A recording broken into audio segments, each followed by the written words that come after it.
Troisième histoire, le jardin de la magicienne. Mais que disait la petite Gerda, maintenant que Kay n'était plus là? Où était-il? Personne ne le savait, personne ne pouvait expliquer sa disparition. Les garçons savaient seulement qu'ils l'avaient vu attacher son petit traîneau à un autre, très grand, qui avait tourné dans la rue et était sorti de la ville. Nul ne savait où il était, on versa des larmes, la petite Gerda pleura beaucoup et longtemps, ensuite on dit qu'il était mort, qu'il était tombé dans la rivière coulant près de la ville. Les jours de cet hiver-là furent longs et sombres. Enfin vint le printemps et le soleil. Kay est mort et disparu, disait la petite Gerda. Nous ne le croyons pas, répondaient les rayons du soleil. Il est mort et disparu, dit-elle aux hirondelles. Nous ne le croyons pas, répondait-elle. À la fin la petite Gerda ne le croyait pas non plus. Je vais mettre mes nouveaux souliers rouges, dit-elle un matin, ce que Kay n'a jamais vu et je vais aller jusqu'à la rivière l'interroger. Il était de bonne heure, elle embrassa sa grand-mère qui dormait, mit ses souliers rouges et toute seule sortit par la porte de la ville, vers le fleuve. Est-il vrai que tu m'as pris mon petit camarade de jeu? Je te ferai cadeau de mes souliers rouges si tu me le rends. Il lui sembla que les vagues lui faisaient signe, alors elle enleva ses souliers rouges, ceux auxquels elle tenait le plus, et les jeta tous les deux dans l'eau, mais ils tombèrent tout près du bord et les vagues les repoussèrent tout de suite vers elle, comme si la rivière ne voulait pas les accepter, puisqu'elle n'avait pas pris le petit Kay. Gerda crut qu'elle n'avait pas lancé les souliers assez loin, alors elle grimpa dans un bateau qui était là entre les roseaux, elle alla jusqu'au bout du bateau et jeta de nouveau ses souliers dans l'eau. Par malheur le bateau n'était pas attaché et dans le mouvement qu'elle fit il s'éloigna de la rive, elle s'en aperçut aussitôt et voulut retourner à terre, mais avant qu'elle n'y eût réussi, il était déjà loin sur l'eau et il s'éloignait de plus en plus vite. Alors la petite Gerda fut prise d'une grande frayeur et se mit à pleurer, mais personne ne pouvait l'entendre, excepté les moineaux, et ils ne pouvaient pas la porter, ils volaient seulement le long de la rive, en chantant comme pour la consoler. Nous voici. Nous voici. Le bateau s'en allait à la dérive, la pauvre petite était là toute immobile sur ses bas, les petits souliers rouges flottaient derrière mais ne pouvaient atteindre la barque qui allait plus vite. Peut-être la rivière va-t-elle m'emporter auprès de Kay, pensa Gerda en reprenant courage. Elle se leva et durant des heures admira la beauté des rives verdoyantes. Elle arriva ainsi à un grand champ de cerisiers où se trouvait une petite maison avec de drôles de fenêtres rouges et bleues et un toit de chaume. Devant elle, 2 soldats de bois présentaient les armes à ceux qui passaient. Gerda les appela croyant qu'ils étaient vivants, mais naturellement ils ne répondirent pas, elle les approcha de tout près et le flot poussa la barque droit vers la terre. Gerda appela encore plus fort, alors sortit de la maison une vieille femme qui s'appuyait sur un bâton à crochet, elle portait un grand chapeau de soleil orné de ravissantes fleurs peintes. « Pauvre petit enfant, dit la vieille, comment es-tu venu sur ce fort courant qui t'emporte loin dans le vaste monde ?» La vieille femme entra dans l'eau, accrocha le bateau avec le crochet de son bâton, le tira à la rive et en fit sortir la petite fille. Gerda était bien contente de toucher le sol sec, mais un peu effrayée par cette vieille femme inconnue. « Viens me raconter qui tu es et comment tu es ici, disait-elle. La petite lui expliqua tout et la vieille branlait la tête en faisant oui. Et comme Gerda, lui ayant tout dit, lui demandait si elle n'avait pas vu le petit Kay, la femme lui répondit qu'il n'avait pas passé encore, mais qu'il allait sans doute venir, qu'il ne fallait en tout cas pas qu'elle s'en attriste mais qu'elle entre, goûter ses confitures de cerises, admirer ses fleurs plus belles que celles d'un livre d'images, chacune d'elles savait raconter une histoire. Alors elle prit Gerda par la main et elles entrèrent dans la petite maison dont la vieille femme ferma la porte. Les fenêtres étaient situées très haut et les vitres en étaient rouges, bleues et jaunes, la lumière du jour y prenait des teintes étranges mais sur la table il y avait de délicieuses cerises, Gerda en mangea autant qu'il lui plut. Tandis qu'elle mangeait, la vieille peignait sa chevelure avec un peigne d'or et ses cheveux blonds bouclaient et brillaient autour de son aimable petit visage, tout rond, semblable à une rose. J'avais tant envie d'avoir une si jolie petite fille, dit la vieille, tu vas voir comme nous allons bien nous entendre. À mesure qu'elle peignait les cheveux de Gerda, la petite oubliait de plus en plus son camarade de jeu, car la vieille était une magicienne, mais pas une méchante sorcière, elle s'occupait un peu de magie, comme ça, seulement pour son plaisir personnel et elle avait très envie de garder la petite fille auprès d'elle. C'est pourquoi elle sortit dans le jardin, tendit sa canne accrochée vers tous les rosiers, quoique chargés des fleurs les plus ravissantes, ils disparurent dans la terre noire, on ne voyait même plus où ils avaient été. La vieille femme avait peur que Gerda, en voyant les roses, ne vînt à se souvenir de son rosier à elle, de son petit camarade Kay, et qu'elle ne s'enfuit. Ensuite, elle conduisit Gerda dans le jardin fleuri. Oh! Quel parfum délicieux! Toutes les fleurs et les fleurs de toutes les saisons étaient là dans leur plus belle floraison, nul livre d'images n'aurait pu être plus varié et plus beau. Gerda sauta de plaisir et joua jusqu'au moment où le soleil descendit derrière les grands cerisiers. Alors on la mit dans un lit délicieux garni d'édredons de soie rouge bourrés de violettes bleues, et elle dormit et rêva comme une princesse au jour de ses noces. Le lendemain elle joua encore parmi les fleurs, dans le soleil, et les jours passèrent. Gerda connaissait toutes les fleurs par leur nom, il y en avait tant et cependant il lui semblait qu'il en manquait une. Laquelle? Elle ne le savait pas. Un jour elle était là, assise, et regardait le chapeau de soleil de la vieille femme avec les fleurs peintes où justement la plus belle fleur était une rose. La sorcière avait tout à fait oublié de la faire disparaître de son chapeau en même temps qu'elle faisait descendre dans la terre les vraies roses. On ne pense jamais à tout. Comment? S'écria Gerda, il n'y a pas une seule rose ici. Elle sauta au milieu de tous les parterres, chercha et chercha, mais n'en trouva aucune. Alors elle s'assit sur le sol et pleura, mais ses chaudes larmes tombèrent précisément à un endroit où un rosier s'était enfoncé, et lorsque les larmes mouillèrent la terre, l'arbre reparut soudain plus magnifiquement fleuri qu'auparavant. Gerda l'entoura de ses bras et pensa tout d'un coup à ses propres roses de chez elle et à son petit ami Kay. Oh, comme on m'a retardée, dit la petite fille. Et je devais chercher Kay.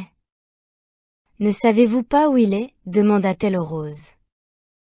Croyez-vous vraiment qu'il soit mort et disparu? Non, il n'est pas mort, répondirent les roses, nous avons été sous la terre, tous les morts y sont et Kay n'y était pas. Merci, merci à vous, dit Gerda allant vers les autres fleurs. Elle regarda dans leur calice en demandant. Ne savez-vous pas où se trouve le petit Kay? Mais chaque fleur debout au soleil rêvait sa propre histoire, Gerda en entendit tant et tant, aucune ne parlait de Kay. Mais que disait donc le lit rouge? Entends-tu le tambour, boum? Boum! 2 notes seulement, boum! Boum! Écoute le chant de deuil des femmes, l'appel du prêtre. Dans son long sari rouge, la femme hindoue est debout sur le bûcher, les flammes montent autour d'elle et de son époux défunt, mais la femme hindoue pense à l'homme qui est vivant dans la foule autour d'elle, à celui dont les yeux brûlent, plus ardents que les flammes, celui dont le regard touche son cœur plus que cet incendie qui bientôt réduira son corps en cendres. La flamme du cœur peut-elle mourir dans les flammes du bûcher? Je n'y comprends rien du tout, dit la petite Gerda. C'est là mon histoire, dit le lit rouge. Et que disait le liseron? Là-bas, au bout de l'étroit sentier de montagne est suspendu un vieux castel, le lierre épais pousse sur les murs rongés, feuille contre feuille, jusqu'au balcon où se tient une ravissante jeune fille. Elle se penche sur la balustrade et regarde au loin sur le chemin. Aucune rose dans le branchage n'est plus fraîche que cette jeune fille, aucune fleur de pommier que le vent arrache à l'arbre et emporte au loin n'est plus légère. Dans le froufrou de sa robe de soie, elle s'agite. Ne vient-il pas? Est-ce de Kay que tu parles? Demanda Gerda. Je ne parle que de ma propre histoire, de mon rêve, répondit le liseron. Mais que dit le petit personnage? Dans les arbres, cette longue planche suspendue par 2 cordes, c'est une balançoire. Deux délicieuses petites filles, les robes sont blanches, de longs rubans verts flottent à leur chapeau, ils sont assises et se balancent. Le frère, plus grand qu'elle, se met debout sur la balançoire, il passe un bras autour de la corde pour se tenir, il tient d'une main une petite coupe, de l'autre une pipe d'écume et il fait des bulles de savon. La balançoire va et vient, les bulles de savon au teint irisé s'envolent, la dernière tient encore à la pipe et se penche dans la brise. La balançoire va et vient. Le petit chien noir aussi léger que les bulles de savon se dresse sur ses pattes de derrière et veut aussi monter, mais la balançoire vole, le chien tombe, il aboie, il est furieux, on rit de lui, les bulles éclatent. Voilà! Une planche qui se balance, une écume qui se brise, voilà ma chanson? C'est peut-être très joli ce que tu dis là, mais tu le dis tristement et tu ne parles pas de quai. Que dit la Jacinthe? Il y avait 3 sœurs délicieuses, transparentes et délicates, la robe de la première était rouge, celle de la seconde bleue, celle de la troisième toute blanche. Elles dansaient en se tenant par la main près du lac si calme, au clair de lune. Elles n'étaient pas filles des elfes mais bien enfants des hommes. L'air embaumait d'un exquis parfum, les jeunes filles disparurent dans la forêt. Le parfum devenait de plus en plus fort, 3 cercueils où étaient couchées les ravissantes filles, glissaient d'un fourré de la forêt dans le lac, les vers luisants volaient autour comme de petites lumières flottantes. Dormaient-elles ces belles filles? Étaient-elles mortes? Le parfum des fleurs dit qu'elles sont mortes, les cloches sonnent pour les défuntes. Tu me rends malheureuse, dit la petite Gerda. Tu as un si fort parfum, qui me fait penser à ces pauvres filles. Hélas! Le petit quai est-il vraiment mort? Les roses qui ont été sous la terre me disent que non. Ding dong! Sonnèrent les clochettes des Jacinthes. Nous ne sonnons pas pour le petit quai, nous ne le connaissons pas. Nous chantons notre chanson, c'est la seule que nous sachions. Gerda se tourna alors vers le bouton d'or qui brillait parmi les feuilles vertes, luisant. Tu es un vrai petit soleil, lui dit Gerda. Dis-moi si tu sais où je trouverai mon camarade de jeu? Le bouton d'or brillait tant qu'il pouvait, et regardait aussi la petite fille. Mais quelle chanson savait-il? On n'y parlait pas non plus de quai. Dans une petite ferme, le soleil brillait au premier jour du printemps, ses rayons frappaient le bas du mur blanc du voisin, et tout près poussaient les premières fleurs jaunes, or lumineux dans ses chauds rayons. Grand-mère était assise dehors dans son fauteuil, sa petite fille, la pauvre et jolie servante rentrait d'une courte visite, elle embrassa la grand-mère. Il y avait de l'or du cœur dans ce baiser béni. De l'or sur les lèvres, de l'or au fond de l'être, de l'or dans les claires heures du matin. Voilà ma petite histoire, dit le bouton d'or. Ma pauvre vieille grand-mère, soupira Gerda. Elle me regrette sûrement et elle s'inquiète comme elle s'inquiétait pour Kay. Mais je rentrerai bientôt et je ramènerai Kay. Cela ne sert à rien que j'interroge les fleurs, elles ne connaissent que leurs propres chansons, elles ne savent pas me renseigner. Elle retroussa sa petite robe pour pouvoir courir plus vite, mais le narcisse lui fit un croc-en-jambe au moment où elle sautait par-dessus lui. Alors elle s'arrêta, regarda la haute fleur et demanda, « Sais-tu par hasard quelque chose ?»